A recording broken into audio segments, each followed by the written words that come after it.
Bom dia, vamos estudar o segundo tópico da nossa lição, que tem o tema Uma trajetória descendente. A pergunta A nos diz: como Jesus explica o que torna uma pessoa vulnerável? Então, irmãos, aquela pessoa que é autoconfiante, que é muito exaltada, né?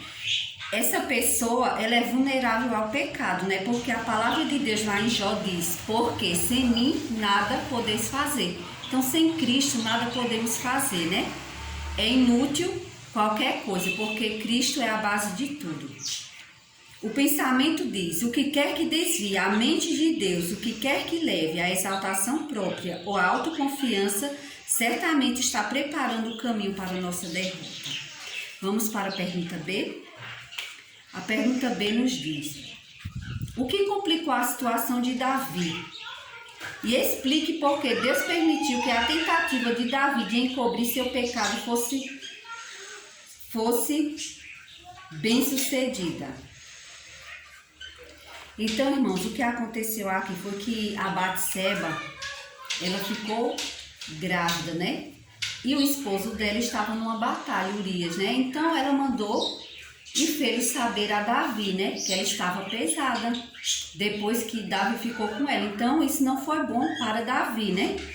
E a tentativa dele foi inútil, porque Urias voltou da batalha e Davi fez de tudo para Urias ir para sua casa, né? Ficaria mais fácil, né, de Urias ser enganado, né? Porque sua esposa estava grávida, mas só que Urias era o quê? Urias era um soldado fiel, né? E Urias não achava correto ele voltar para casa enquanto seus companheiros estavam acampados, né? Então, os soldados estavam todos acampados e Urias se sentiu: como pode eu agora ir para casa, né? Dormir com minha esposa enquanto meus amigos estão todos acampados. Então, isso pareceu mal aos olhos de Davi, né? E Davi fez toda a tentativa, convidou Urias, né, para sua casa, jantou com Urias, né? E fez Urias ficar embriagado com o pensamento que ele iria voltar, mas foi em vão e foi inútil sua tentativa, né?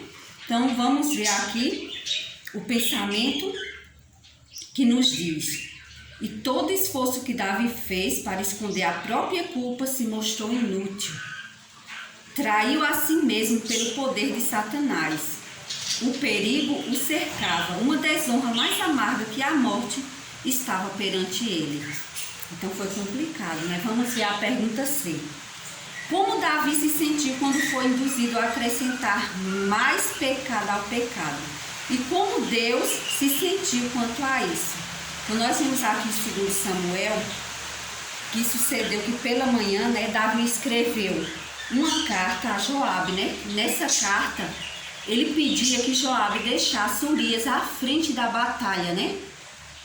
Com a tentativa de matar Urias, né? E isso não foi bem aos olhos de Deus, né? Aqui, no último parágrafo de Samuel, né, nos diz: porém essa coisa que Davi fez pareceu mal aos olhos do Senhor. Então isso não foi bom aos olhos do Senhor, né? E como Davi se sentiu, né? A mão de Deus, irmãos, aqui em 2 Samuel 32, diz: pesava de dia e de noite. A mão de Deus pesava sobre Davi, porque ele sabia que o que ele fez não era certo, era algo errado, né? Horrível aos olhos de Deus. Diz aqui, ó: enquanto eu me calei, envelheceram os meus ossos pelo meu bramido em todo o dia, porque de dia e de noite a tua mão pesava sobre mim, e o meu humor se tornou em sequidão. Então foi assim que Davi se sentiu, né? Porque ele sabia que o que ele fez foi errado. E o pensamento, né, nos diz aqui, anota no último parágrafo: quando Davi se afastou de Deus e manchou o próprio caráter virtuoso com crimes, deixou de ser um homem segundo o coração de Deus. Então, Davi deixou de ser um homem segundo o coração de Deus pelos seus próprios atos, né, irmão? Irmãos, que Deus nos abençoe, que nós venhamos cada dia tirar lições, né, para nossas vidas dessa lição maravilhosa. Até amanhã.